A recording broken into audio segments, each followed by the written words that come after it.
What's going on, lads and lasses? So, Newcastle United take on Bromley at St James's Park tomorrow in the FA Cup third round.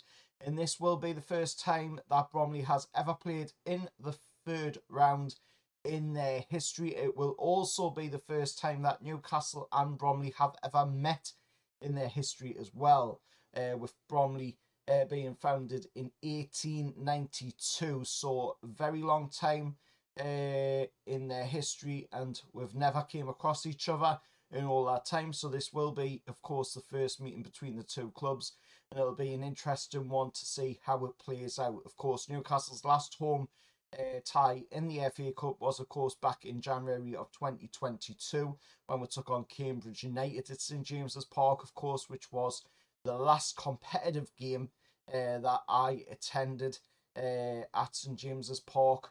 Of course, only just recently getting to be back at St James's Park in the pre-season of this pre-season, of course. But hopefully, like I say, the tie doesn't end the way that Cambridge one did. Shaw and Bruno are returning back to the side after suspension, of course, and Emil Kraft is expected to play some part in the game after recovering from a collarbone injury. Nicky Pope and Jamal Lascelles and Callum Wilson will remain sidelined. However, Nicky Pope still quite a way off from coming back to full fitness quite yet.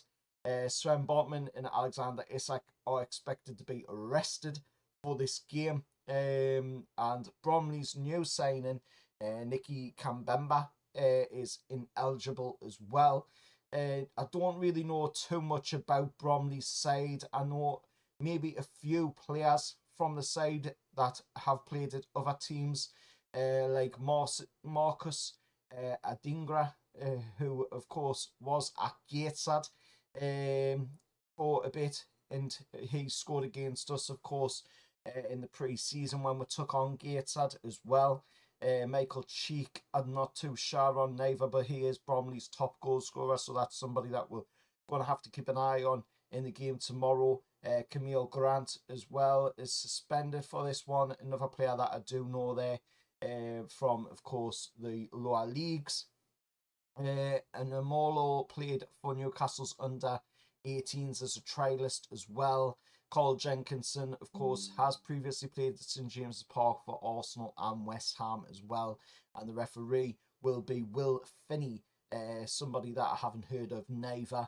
But to be honest, looking at this as a game against a League Two side, yes, we don't want to be going into it being complacent and expecting just to immediately win because we are the Premier League side and we're in such great form. We do need to be going in there and we do need to be paying respect to this team, but not to the point where, you know, we're giving them too much respect. We want to go in there and show that difference in class between, you know, the League Two and the Premier League opposition. You know, would need to be going in there and showing that dominance that we've been shown against all of the other teams in all of the other games recently.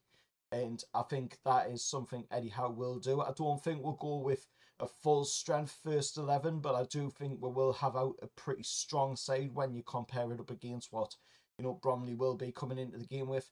For me, my predicted lineup, if I was going to choose one going into the game, I'd probably go Odysseus in goal. Maybe give Martin Dubravka a break on this one. For the right back position, maybe go with Kieran Trippier at right back.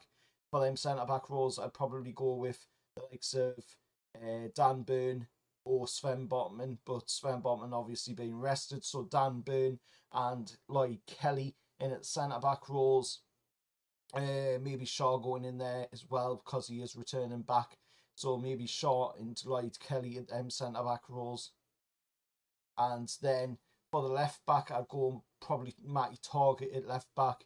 For the midfield, I'd go Longstaff, Bruno, and Joe Willock in there, or Joe Linton, maybe. And then for the front three, which is dead on for me, I would go with Miggy on the right, then I'd go Barnes on the left, and as the striker, I would go with Will Osula. That lad deserves a chance. This is probably the best chance got to get Will Sula in there and get him a goal. You know, maybe he can get himself on the score sheet as well for it.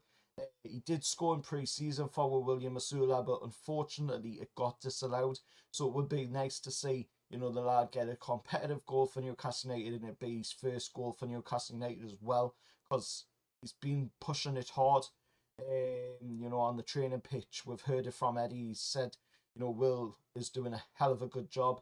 Asula is really pushing hard behind the scenes, and there's a lot of players pushing hard behind the scenes. But if anybody deserves a chance to get a goal for Newcastle United, it would be Will Asula, because that lad is promising. He's got a huge potential there, and it would be great to see him do some good stuff for Newcastle moving forward.